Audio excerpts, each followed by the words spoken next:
तर नवीन वर्षाच्या आधी मला तशीही पूर्ण करायची, क्लिनिंग करायचीच होती. पण कुणी येणार असलं की तशीही आपली आवरावर जास्तच होते ना. मग म्हणून बाहेरचा एंट्रन्स क्लीन करून घेतला. आता सोफा कवरही म्हटलं काढायचंच आहे, पण नवीन वर्षात काढूया. आणि बरेचदा तुम्ही म्हणत असतात की तुझा सोफ्याचा लुकच जातो, सो नवीन सोफा कवर घ्यायचे आहेत, पण ते तुम्हाला पुढच्या वर्षीच दिसतील. आता बेडशीटही चेंज करून घेते, म्हणून बेड बॅग, बागच्या पेंटिंग, लाईट्स सगळं सगळं क्लीन केलं. आणि बघा, क्लीन केल्यानंतर घराचा लुक ना खरंच बदलतो. थोडीशी मेहनत लागते पण छान वाटतं. आणि हे सगळं रियांश उठायच्या आधी झालं होतं.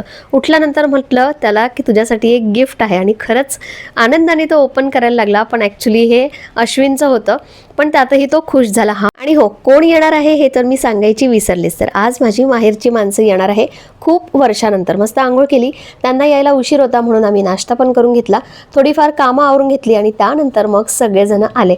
आल्यानंतर थोडंसं नाश्ता वगैरे झाला, आणि माहेरून कोणीतरी आलंय म्हटल्यानंतर थोडी शिदोरी, थोडे गिफ्ट्स तर येतातच.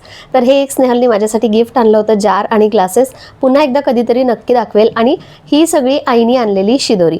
त्यानंतर मी खूप दिवसापासून ही एक पेंटिंग ऑर्डर केली होती, मला गिफ्ट करायची आहे त्यासाठी. आणि ही पण पेंटिंग खूप छान आहे. सगळे प्रॉडक्ट मी टॅग केले आहे. चलो बाय.